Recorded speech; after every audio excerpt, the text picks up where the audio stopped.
to such a small paycheck? All that hard work for such a little reward. People of many ages have to still go through this. Many employees in New York are still getting paid minimum wage. This wouldn't have been such a big concern if the minimum wage wasn't $7.25 per hour. The minimum wage should be raised because, as we all know, prices are going higher every year while the minimum wage has remained the same. This makes it very tough for the lower class people to be able to support themselves completely and also their families. So first, I will be giving you a brief history of how minimum wage started. According to www.minimum-wage.org/history, the United States hasn't always had a minimum wage. The minimum wage was introduced during the Great Depression in the 1930s. Before that, there was no such thing as a minimum wage. And because there was no minimum wage, workers were exploited in sweatshops and factories, forced to work in horrible conditions for only pennies a week. With poverty becoming a huge issue, President Franklin D. Roosevelt promised to protect American workers as a part of his 1936 re-election campaign. The idea of minimum wage was to allow full-time workers to earn enough to buy the basic necessities of life.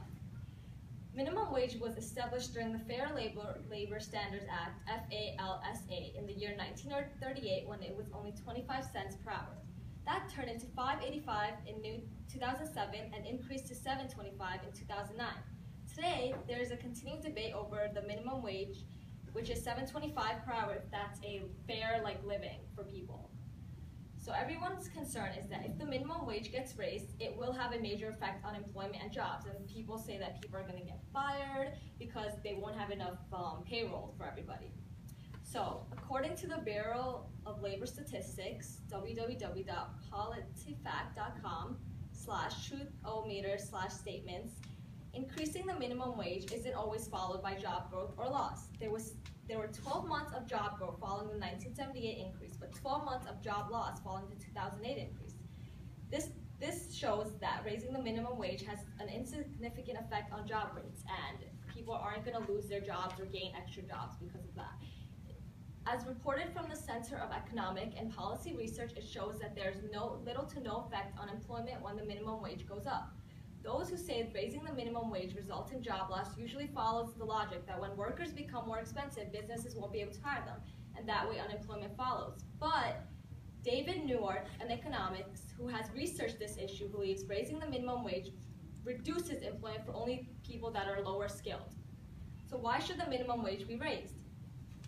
Prices are going higher every year while people are still living off the same amount on their paychecks.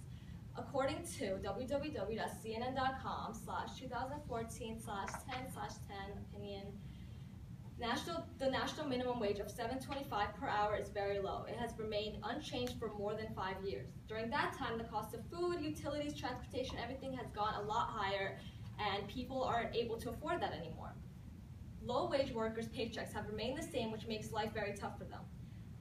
And hold on, I'm going to show you my graph right now. This basically, it says benefit from more than 28 workers and directly boost the wages of 10 million workers from all types of households. So this is what will happen, if the minimum wage goes higher, and it's going to affect, I don't know if you guys can all see this. So it's going to have a good, it's going to affect many people if it goes higher, and people of under 18, it's going to affect them 12%, unmarried without kids, 44%, married without kids is going to be 18%, unmarried with kids 10%, and married with kids is going to be 16%. Okay, so lower class people are having a hard time to support their families to make a living because of low minimum wage. Businesses also know that they need customers with money in their pockets. When working families get a raise, they don't just throw it away. People are going to be spending it on groceries, on things that are convenient. They're going to be getting that money back. Increasing the minimum wage boosts consumer demand, growing our economy, and helping our communities grow. People do not want to rely on the government supporting them, like when people get food stamps. They don't want that to keep happening. Too many low-wage workers must rely on public assistance just to keep themselves going. Raising the minimum wage would allow up to 3.6 million people to come off of food stamp rolls. If they decide to raise minimum wage, then these workers would have the dignity and satisfaction of buying food with their own paychecks. And that's